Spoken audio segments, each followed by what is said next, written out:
제가 카톡으로도 남겨드렸는데 이번 주에 설교를 듣기 위해서는 요나서 1장부터 4장까지를 좀 읽으면 좋겠다라고 말씀을 드렸는데 혹시 읽어오신 분? 그죠? 숙제는 안 하는 맛이 있는 건가요?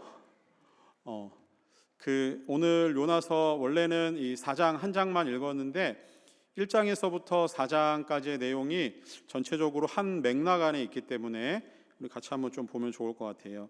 자, 성경을 읽다 보면은 그 믿음의 눈이 없이는 이해할 수 없는 사건들이 되게 많아요. 되게 많은데 특별히 요나서에는 그런 부분이 몇 군데 나와요. 그 중에 하나가 이제 요나가 하나님의 말씀에 불순종하여 도망갑니다. 하나님은 니느웨로 가라고 했는데 요나는 다시스로 가게 돼요. 그런 과정에서 이 요나가 그 물에 이제 그러니까 죽임을 당하게 되고 큰 물고기가 요나를 삼켜요. 그리고 3일 만에 다시 요나를 토해내는 이 사건이 기록되어 있는데 이게 그 믿음의 눈이 없이는 도무지 이해가 되지 않아요. 성경을 연구하는 학자들이 그 쓸데없는 연구를 많이 하거든요. 그 중에 뭐냐면은 도대체 이 물고기는 어떤 물고기냐, 도대체 사람을 삼킬 만큼 큰 물고기가 있겠죠. 뭐 고래나 이런 건 큰 물고기니까 그게 뭐냐 뭐 이런 연구를 해요. 근데 그건 그렇게 중요한 문제 같지는 않아요. 저는 관심이 어디 있었냐면 아니 도대체 물고기는 소화를 못 시키는 건가? 물고기도 뭔가를 먹으면 소화를 시키고 이렇게 뒤로 뭐가 나오잖아요. 제가 물고기를 좀 키워봐서 아는데 물고기도 그 뒤로 나오는 게 상당히 많아요. 물고기는 소화를 시키는 과정이 필요할 텐데 그럼 요나는 물고기의 뱃속에 3일 동안 있었는데 숨은 어떻게 쉬었을 것이며 물고기도 뭐 위가 있으니까 그 위에게 나와서 소화를 시키는 과정에서 요나는 어떻게 또 견뎌냈으며 막 이게 너무 궁금한 거예요. 여러분은 궁금하지 않으세요? 조금 궁금하죠? 네, 그래요. 근데 이게 설명은 안 돼요. 성경학자들이 연구를 해봤지만 이게 뭐 어떤 물고기인지 뭐 고래가 됐든 뭐가 됐든 뭐 그건 중요한 문제는 아니라 그랬으니까. 근데 그래서 이 성경을 연구하는 사람들 중에 조금 이 리버럴한 사람들은, 자유주의에 있는 사람들은 그냥 이게 하나의 신화다, 신화적인 이야기다라고 이제 그냥 해석을 하지 않고 넘겨버리는 경우가 많죠. 근데 실제로 만약에 이거 신화적인 이야기라면은 예수님이 실제로 그 마태복음이나 누가복음에서 표적을 구하는 사람들에게 하시는 말씀 중에 내가 보여줄 수 있는 표적은 요나의 표적밖에 없다라고 하시면서 요나가 3일 만에 물고기에서 이렇게 다시 나온 것처럼 인자도 그렇게 돼야 될 것이다라고 말씀을 하세요. 그러면은 예수님이 신화적인 이야기를 가지고 그렇게 하셨다면은 예수님이 하셨던 십자가에 죽으시고 3일 만에 부활하시는 사건 역시 신화적인 사건으로만 넘겨버려야 되는 사건이 되는 겁니다. 그래서 예수님이 직접 언급하실 정도면 이게 단순히 신화적인 이야기는 아니라는 거예요. 자, 그러면은 이 이야기는 도대체 무슨 이야기인가? 이제 여기에만 너무 매몰되면 우리가 다음으로 못 넘어가니까 예수님은 이 이야기를 하시면서 예수님이 요나보다 큰 선지자이고 그리고 요나의 이야기는 곧 예수님이 3일 만에 십자가에서 죽으시고 부활하심을 보여주는 하나의 사건으로 요나의 이야기가 성경에 기록되어져 있다는 것을 우리에게 말씀을 하십니다. 자, 또 한편으로 이 요나서를 읽고 해석하시는 분들 중에는 우리가 8월 한 달 동안 선교적인 주제로 이것을 다루고 있는 가운데 오늘은 선교의 걸림돌이라는 제목인데요. 이 요나의 이야기를 선교적인 그 메시지로 접근하는 경우도 많아요. 근데 그건 뭐 틀린 이야기는 아니에요. 요나가 그 아수르라고 하는 니느웨, 그 아수르의 수도였던 니느웨로 하나님의 복음을 들고 복음을 전하기 위해서 갔던 이야기. 그래서 거기서 요나가 복음을 전했을 때 니느웨 사람들과 그 동물들까지, 가축들까지, 왕에서부터 가축들까지 모두 다 하나님 앞에 회개하여서 하나님이 그 백성들을 구원했다라는 이야기.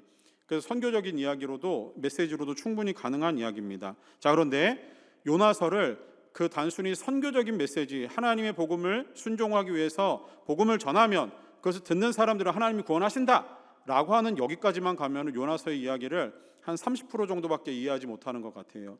자, 그래서 오늘은 요나서 말씀 전체적인 말씀을 놓고 보면서 하나님이 우리에게 원하시는 것은 무엇이고 그것이 우리가 이야기하려고 하는 8월 이 한 달 선교의 주제와 어떤 연관이 있는 것인지, 이 설교의 핵심은 하나님의 마음과 다른 요나의 마음, 그 마음 사이에 하나님이 하시려고 하는 일은 무엇인지, 그리고 그 속에서 요나가 가진 마음이 왜 선교의 방해와 걸림돌이 되었던 것인지 그 말씀을 여러분과 함께 나누려고 합니다. 나눠드린 주보의 간지를 보시면 설교의 대략적인 대지가 나와 있어요. 자, 세 가지 대지로 볼 건데, 첫 번째, 요나서에 나타난 하나님의 마음입니다. 요나서에 나타난 하나님의 마음은 은혜와 구원이에요. 자, 은혜와 구원인데 이게 무엇이냐면은 은혜와 구원은 하나님의 주권적인 능력이라는 거예요. 자, 이 포인트를 잘 잡으셔야 돼요. 요나서 1장에서부터 4장까지 쭉 이어지는 하나님의 마음은 한결같아요. 은혜와 구원인데 하나님이시는 은혜와 구원은 하나님의 주권적인 능력임을 이야기합니다. 자, 요나가 활동하던 시기는 북이스라엘의 여로보암 2세라고 하는 왕이 통치하던 시대였어요. 이 시대는 북쪽 이스라엘이 그 남과 북으로 갈리고 나서 그 다윗과 솔로몬 이후에 거의 최고의 영토를 북이스라엘이 가지게 된 전성기 중에 한 시대였습니다. 여로보암 2세가 41년이라는 시간 동안 북이스라엘을 다스리게 되는데, 보통 북이스라엘의 특징 중에 하나가 뭐였냐면은 이 왕이 오랫동안 다스리기가 힘들어요. 자꾸 왕조가 바뀌어요. 이 구테타가 일어나고 또 왕이 갈아엎어지는 시간들이 계속 있다 보니까 뭐 짧게 다스리는 왕들도 있었고, 그래서 왕조, 그러니까 아들이 이어받고 그 아들이 이어받는 이런 왕조의 형성이 이 북이스라엘은 그렇게 강하게 나타나진 않아요. 자, 그렇게 놓고 봤을 때 한 왕이, 여로보암 2세라고 하는 한 왕이 이 북이스라엘을 41년 동안 통치했다라고 하는 것은 한편으로는 정치적으로 굉장히 그 단단한 어떤 그 능력을 가지고 있는 왕 중에 한 명이 있다라는 것이죠. 그래서 왕이 죽지 않고 41년을 통치하면서 새로운 왕이, 아니면 다른 어떤 왕들이 넘볼 수 없는 강력한 통치적인 구조를 가지고 있었던 왕 중에 한 명이 여로보암 2세입니다. 그리고 실제로 고대 그 중동 지역의 역사를 보면은 여로보암 2세의 그 능력에 대해서 평가하고 있는 성경 외에 그 역사책들이 많이 있다라고 해요. 자, 그렇게 한 왕이 41년을 통치하면서 지내왔기 때문에 여로보암 2세라고 하는 사람의 어떤 정치력은 안정되어 있었다라고 볼 수 있어요. 뿐만 아니라 외교적으로도 북쪽에 있던 아수르가 그 옆에 있던 아람과 대치하는 상황 가운데서 여로보암 2세가 취했던 정치적인 입장은 그 아수르에 대해서 친한 관계를 유지하는 거였거든요.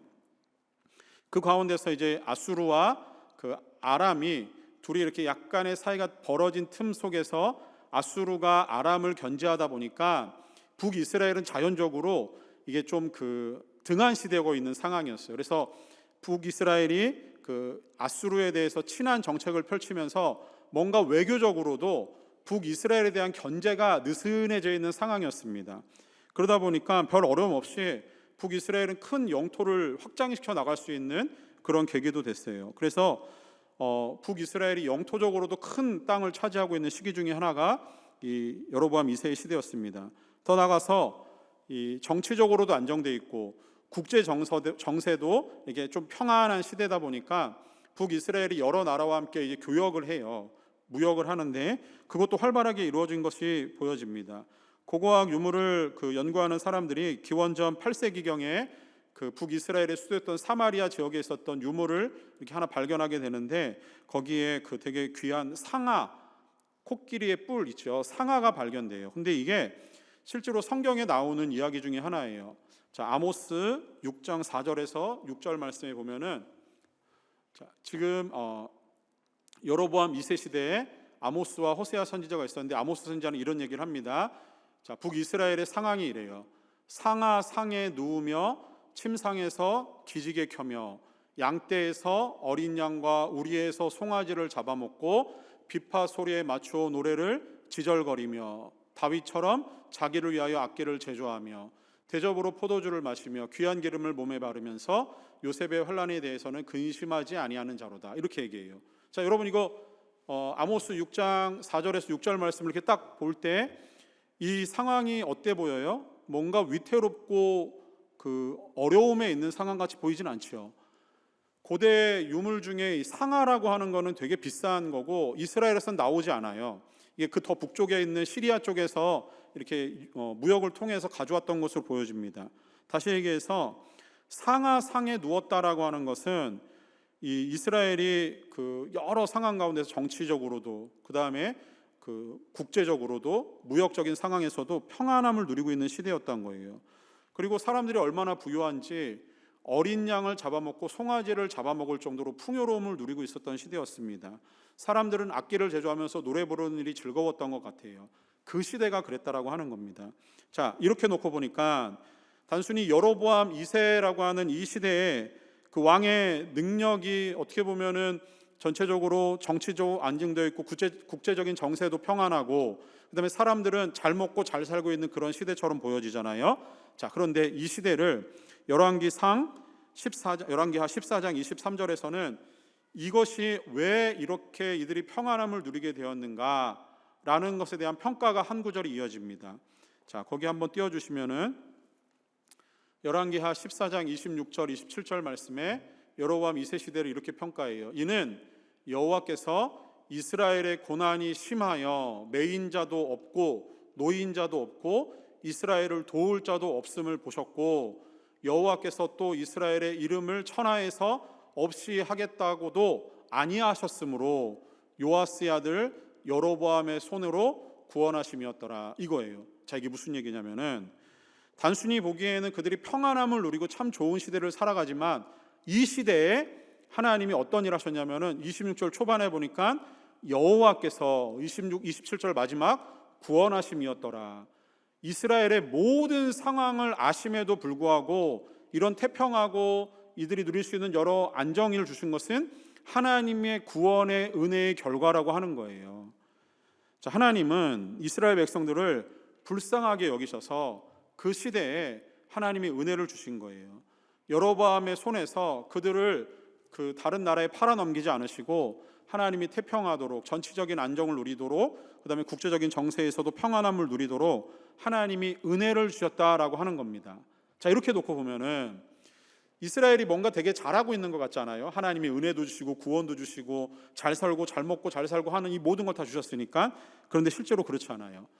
요나서에서는 한마디도 나오지 않은 말이 동시대에 활동했던 이스라엘을 위해서 예언했던 선지자들의 얘기, 아모스와 호세아 선지자의 이야기를 보면은 북이스라엘의 상황이 그렇게 하나님의 은혜와 구원을 평안하게 누릴 수 있는 상황이 아니었다라고 하는 거예요. 그 시대를 한마디로 평가하면은 하나님의 말씀이 사라진 시대, 말씀에 갈급함이 있는 시대였다라고 합니다. 여로보암 2세의 시대는 큰 문제가 있었어요. 시대는 평안하고 부귀와 안정을 누렸지만 실제로 이 시대는 그 시대 활동하던 선지자들의 외침은 동일해요. 아모스 선지자는 그 시대의 풍요로움을 이야기하면서 동시에 하나님을 버리고 떠나서 그들에게 하나님의 말씀이 사라져 있는 말씀의 기근 시대라고 평가를 합니다. 호세아 선지자도 외침은 비슷해요. 북이스라엘을 향해서 외칠 때 남편이었던 하나님을 버리고 그들이 우상을 숭배하고 하나님 앞에서 간음과 못된 행위를 하고 있다라고 지적을 합니다. 그러면서 아모스 선지자나 호세아 선지자의 메시지는 하나님이 말씀이 사라진 암흑 시대가 이 여로보암 2세 요나의 시대였다라고 하는 거예요. 자, 그런데 희한한 것은 보통 선지서를 보다 보면은 하나님이 선지자를 통해서 전달하시고자 하는 메시지가 강력하게 드러나거든요. 그러면은 아모스 선지자와 그 다음에 호세아 선지자, 요나 선지자가 같은 시대에 활동하고 있던 선지자였다라고 한다면은 아모스 선지자가 얘기했던 것처럼 하나님의 말씀이 사라져 있는 암흑 시대, 호세아 선지자가 이야기하는 것처럼 영적인 간음을 저질러 하나님을 떠나 있는 시대라는 게 북이스라엘을 향한 하나님의 마음이었는데, 오늘 우리가 읽은 요나서를 보면은 요나서에서는 이 메시지가 전혀 나타나지 않아요. 그러면 우리가 이 평가를 이렇게 내릴 수 있어요. 요나가 거짓 선지자여서 그 시대에 하나님의 메시지를 제대로 듣지 않고 전달하지 않고 있다라고 볼 수도 있고요. 또 하나는 하나님이 요나에게만 말씀하시지 않은, 그러면서 요나를 통해서 하시고자 하는 말씀이 요나서에서 아모스 선지자나 호세아 선지자에게 전달했던 동일한 맥락의 메시지를 요나라고 하는 선지자의 이야기를 통해서 하나님이 전달하시고 싶은 메시지가 똑같아야 되는 거예요. 요나가 거짓 선지자든 아니면 참 선지자라면 메시지의 통일성이 있어야 된다라고 하는 거죠. 자, 그 이야기를 두 번째 아웃라인을 보시면은 요나의 이 어떤 모습을 통해서 우리가 그것을 보게 됩니다. 두 번째 큰 아웃라인에 나나랜드에 사는 요나에 대한 이야기입니다. 자, 이것은 요나는 자기 중심적 신앙인이었다라고 하는 거예요. 여러분 혹시 나나랜드가 뭔지 아세요? 작은 그 대지를 보시면 나나랜드는 나 중심의 신앙을 이야기합니다. 라라랜드는 알죠? 모르세요? 혹시 보셨나요? 괜찮아요. 문화생활을 가끔 하는 거는 죄악이 아니에요. 영화도 보시고 드라마도 보시고 좋아하는 가요가 있으면 따라 부르는 것도 뭐 저는 그렇게 크게 나쁜 것 같지는 않은데 저는 안 봤어요. 저도. 근데 설교 준비하면서 이렇게 좀 봤더니 서울대학교 생활과학을 연구하는 그 교수님 중에 한 명 중에 김난도라고 하는 교수님이 있어요. 이분이 1년에 한 번 정도씩 소비자의 소비하는 패턴을 연구하면서 2019년에 한국 사회를 연구했던 한국 사회 트렌드가 무엇일까를 좀 이렇게 조사를 해봤는데 2019년에 보니까 나나랜드라고 하는 표현을 하셨더라고요. 이게 뭐냐면은 나나랜드 2019년 한국 사회를 한마디로 표현할 때 나나랜드예요. 나만 아는 내 중심적인 문화에 갇혀 있는, 그래서 나의 자존심의 완성을 위해서 나를 꾸미는 시대가 2019년 한국 사회였다라고 합니다. 그래서 나의 기준이 사회적인 기준이나 타인의 시선에 연연하지 않고 나만 괜찮으면 괜찮은, 그게 삶의 트렌드였대요. 자, 그런데 이 시대가 나나랜드에 빠져 있는 요나의 모습과 비슷했어요. 2000년에 캐나다 맥길 의과대학에서 정신과학 교수인 애슐리 와자나라고 하는 교수님이 의대생을 의대생을 대상으로 흥미로운 설문조사를 한 가지 한 게 있어요. 이게 되게 나나랜드에 가까운 설문조사였는데, 이 와자나 교수는 의대생들에게 정치하는 정치가가 이 라비스트를 통해서 이렇게 정치인에게 뒷돈을 대는, 뇌물을 주는 행위들이 있잖아요. 그것이 정당한가 아니면은 정직하지 않은 나쁜 행동인가를 의대생에게 물은 거예요. 그랬더니 의대생들의 대답은 85% 이상이 그거는 굉장히 부적절한 일이다라고 평가를 했어요. 해서는 안 되는 일이라는 거예요. 자, 그러면서 이 교수님이 또 물어봐요. 의대생들을 중심으로 의대생들에게, 그러면은 의사가 약을 만드는 제약회사에서 뭔가 이렇게 향응이나 어떤 접대를 받는 것, 그러면서 로비를 받는 것은 적절한 행위인가 아니면 부적절한 행위인가를 물어봐요. 이 대답은 거의 한 45% 미만이 그거는 괜찮다라고, 45% 미만만 그거는 안 된다. 그럼 절반이 넘는 의대생들은 그거는 괜찮지 않나? 라고 대답을 했대요. 이 뭔가 맞지 않죠?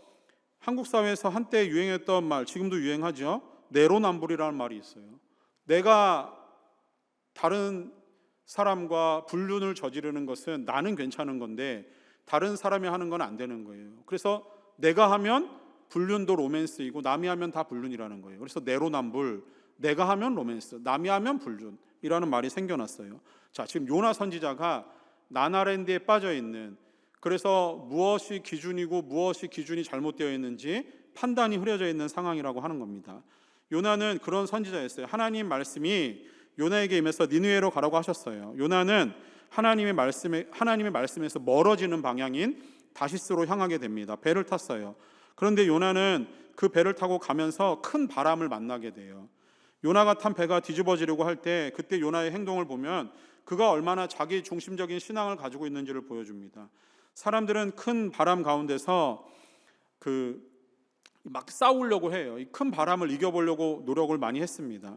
그런데 요나는 그때 배 밑에 내려가서 깊은 잠에 빠져 있었어요. 요나의 영적인 상황이 얼마나 어두워져 있는지를 보여주는 장면입니다.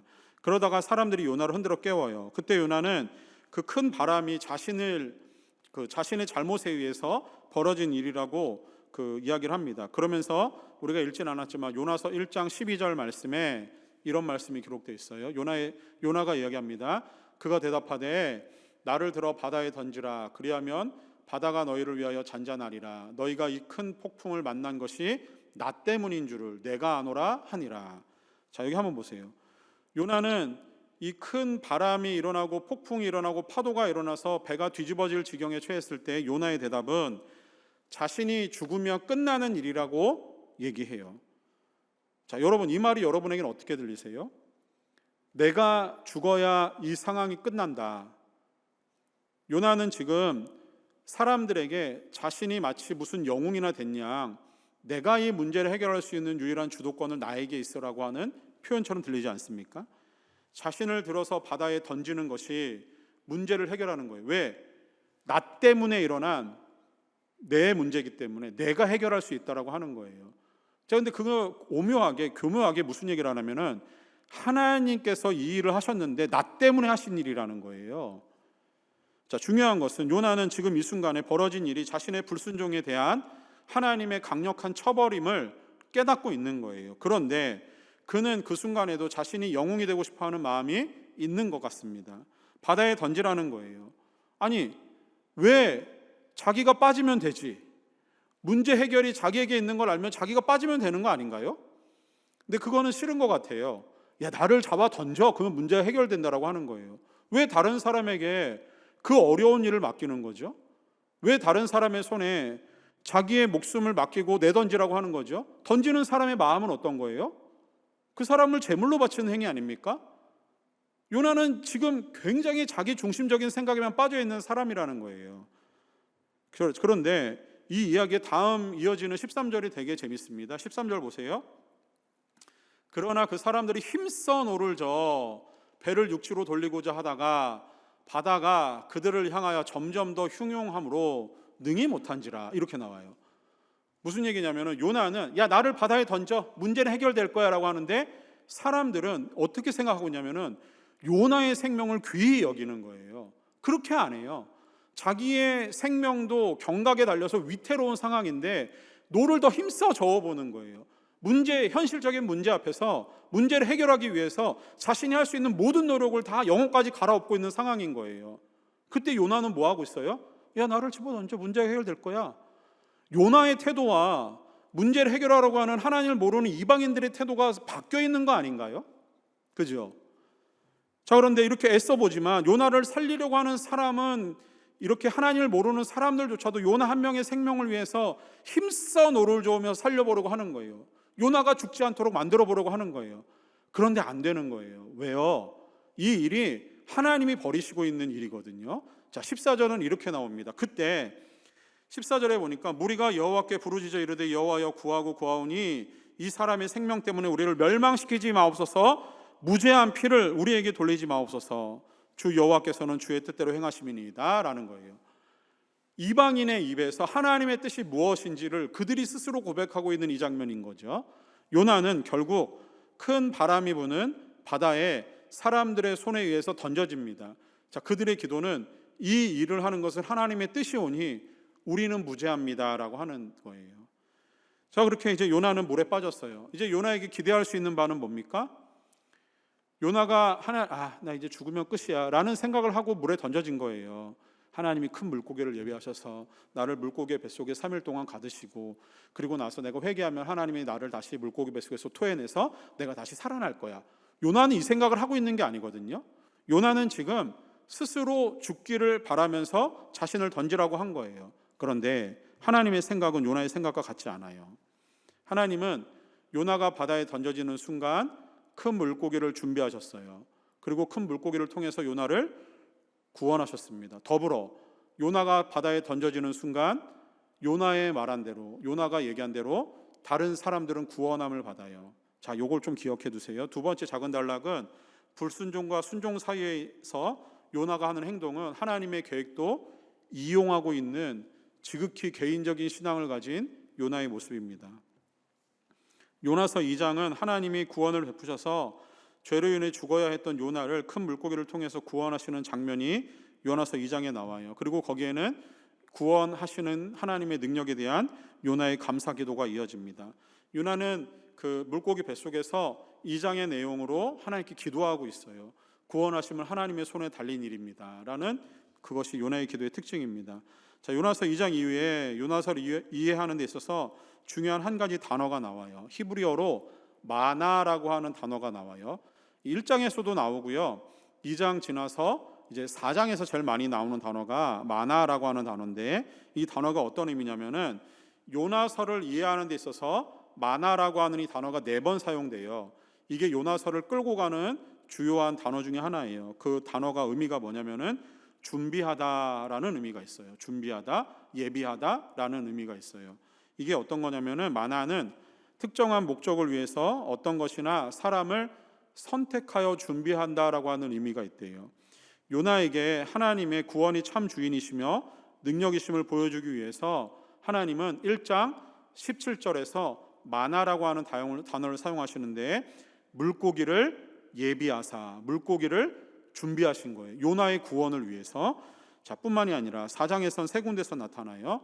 4장 6절 말씀에 하나님이 요나를 위해서 박넝쿨을 준비하세요.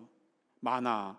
7절에서는 하나님이 요나에게 하나님의 구원이 무엇인가를 깨닫게 하시기 위해서 4장 7절에서도 벌레를 예비하시고 준비하셨다. 마나가 사용됩니다. 8절에서도 동풍을 예비하셨다라고 하는 단어를 써요. 다시 얘기해서 하나님은 지금 요나에게 구원의 참된 주인이 누구인지, 하나님이 은혜와 사랑을 베푸시는 주권이 누구에게 있는지를 알려주시기 위해서 요나에게 여러 가지 장치들을 통해서 준비하신 하나님의 계획이 드러나는 거예요. 그런데 요나는 이 모든 것들을 그냥 이용해 먹는 사람에 불과해요.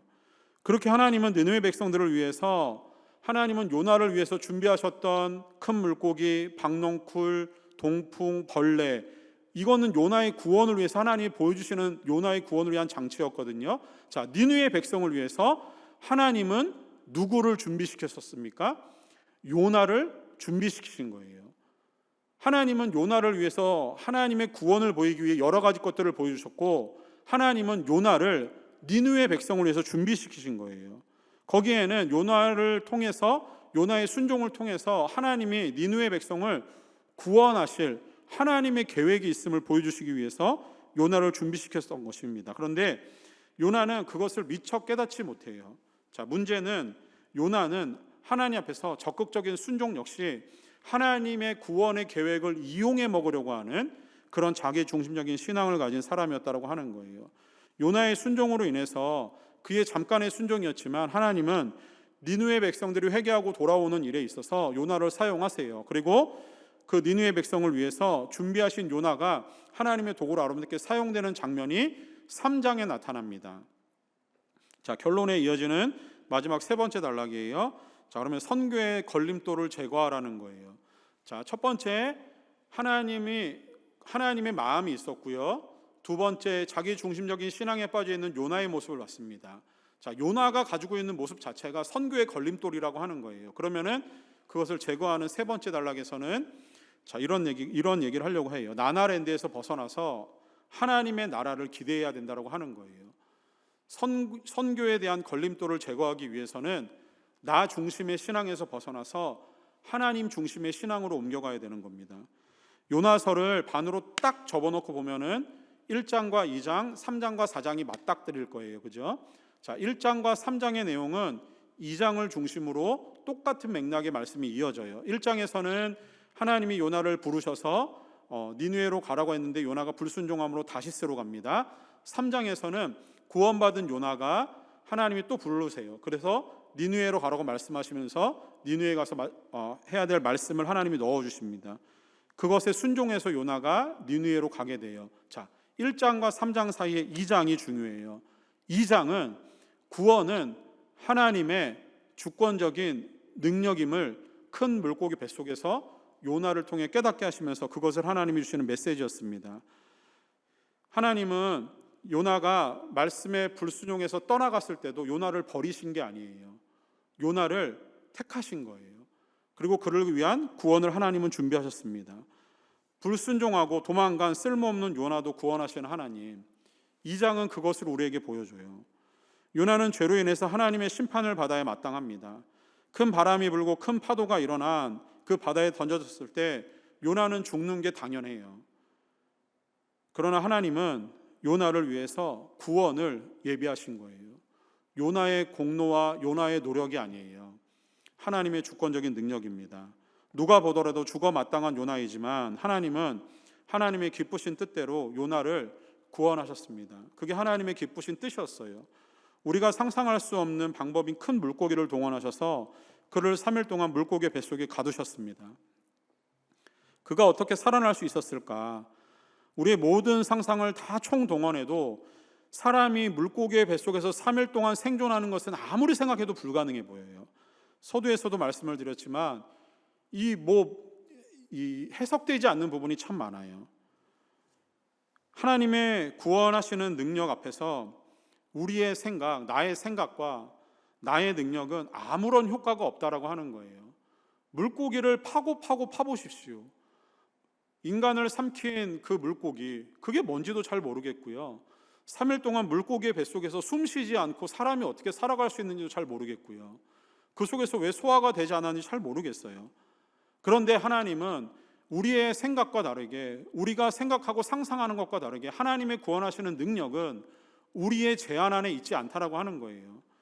우리가 생각하는 것보다 하나님의 구원하시는 능력은 크신 거죠.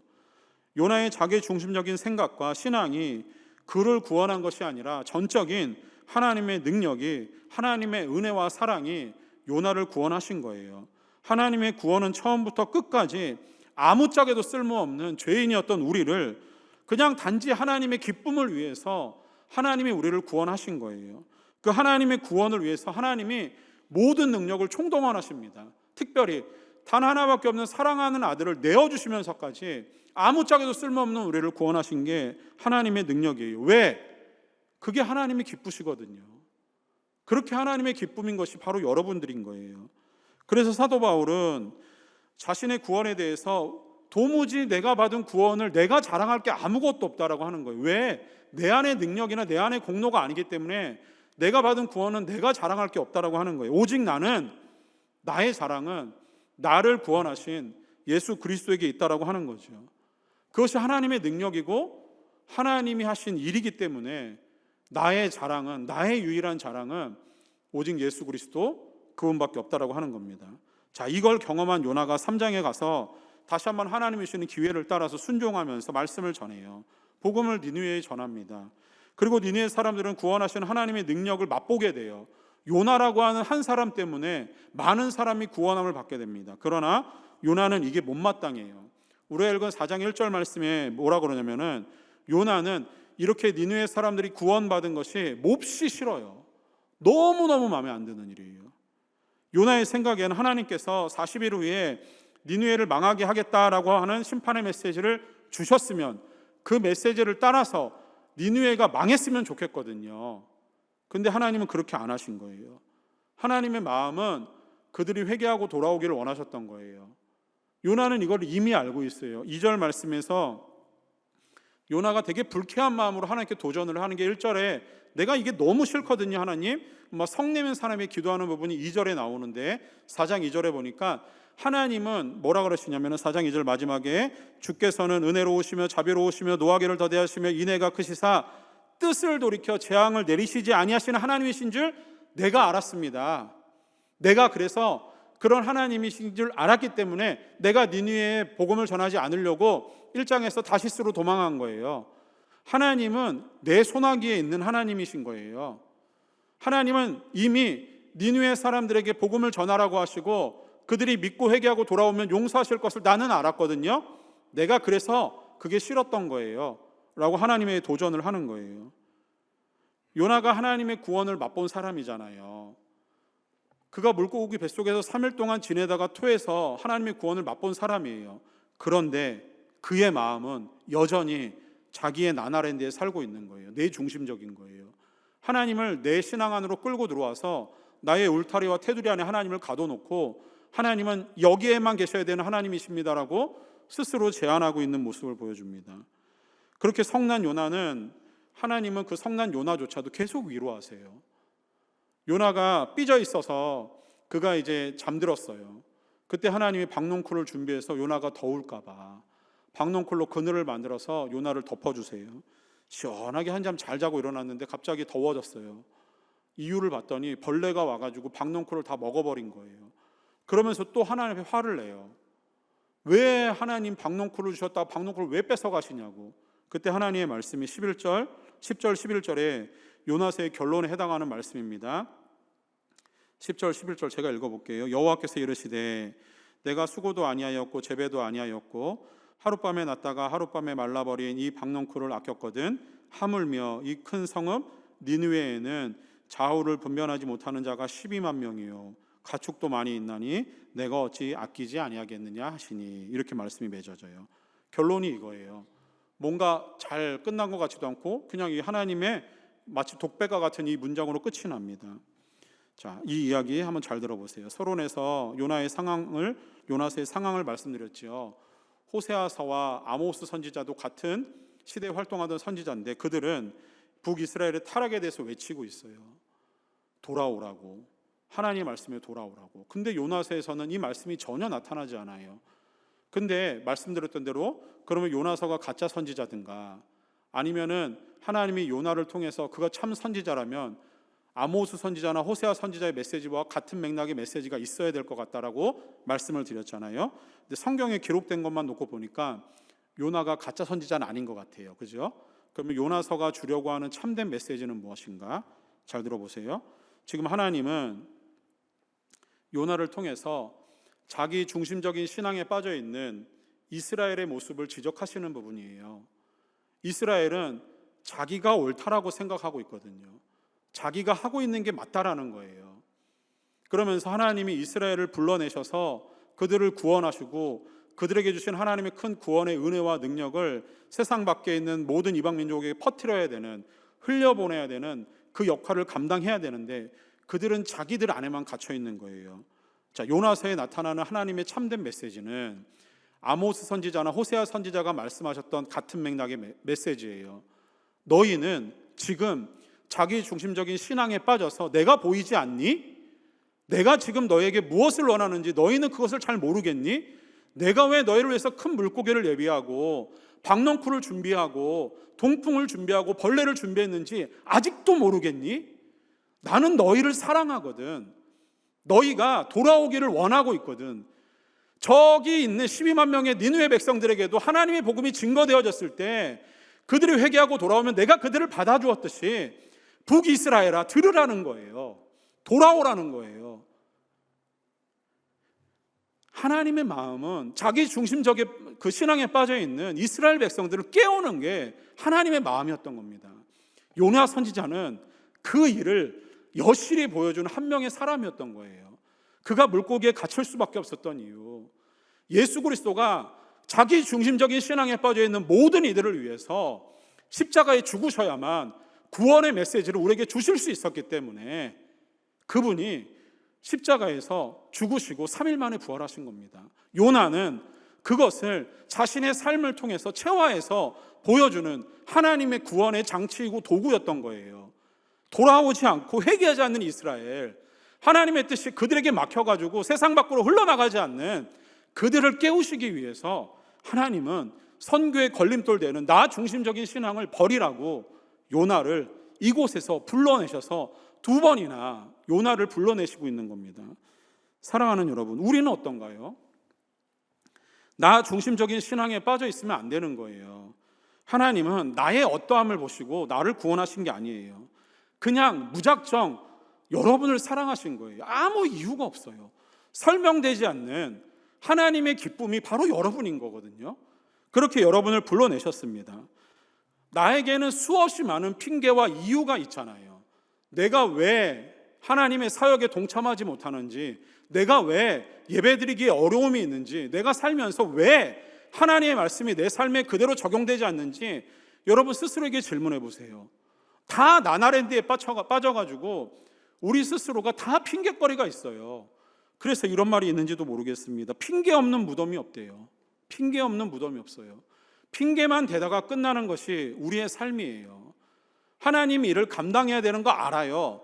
말씀대로 살아야 되는 거 알아요. 나를 통해서 세상 가운데로 복음이 증거되어야 되는 거 알아요. 그런데 우리는 다 핑계가 있어요. 하지 못하는 이유가 다 있어요. 시간이 없습니까? 내일이 너무 바빠요. 내가 만나야 되고 유지되는 관계가 너무 많아요. 내게 주어져 있는 24시간이 내일을 감당하기에도 부족해요. 잠자는 시간도 쪼개서 일하거든요. 그 속에서 우리는 수없이 많은 핑계를 대고 내가 할 수 없는 일을 하나님이 자꾸 나에게 맡기신다고 생각하는 건 아닌지 여러분 스스로에게 한번 질문해 보세요. 그런 핑계, 이런 핑계, 저런 핑계 대다가 핑계 없는 무덤이 없다고 무덤에 갇혔어요. 그리고 하나님 앞에 천국 문 앞에 섰을 때 거기서도 여러분 어떤 핑계를 대시겠습니까? 사랑하는 여러분, 자기 중심적인 신앙으로는 자기도 구원하지 못하지만 남도 구원하지 못해요. 우리의 구원은 정적인 하나님의 나의 무능력을 깨닫게 하시고, 내 구원은 나의 조건과 공로에 있지 아니하고 하나님의 풍성한 은혜와 능력에 있음을 깨닫게 하시기 위해서 전적인 주권적인 하나님의 능력이 나에게 임한 것이 여러분이 누리고 있는 구원인 줄 믿습니다. 그때부터 하나님은 우리의 삶에 하나님의 능력이 나타나게 될 것을 하나님은 기대하고 계세요. 마치 요나를 기대하셨던 것처럼 한 번 불러내셔서 순종하지 않았다고 요나를 버리시는 게 아니에요. 그를 깊은 물고기의 뱃속에 가두시고 그를 깨닫게 하시는 거예요. 그리고 그를 끄집어내셔서 다시 그를 불러내시는 하나님, 그렇게 쓰시다가 또 그가 불평과 불만 가운데 빠져 있지만 박넝쿨을 통해서 그에게 편안한 쉼과 안식을 제공하시는 하나님, 그러면서 그가 또 불평을 하지만 하나님의 마지막에 말씀을 들어보세요.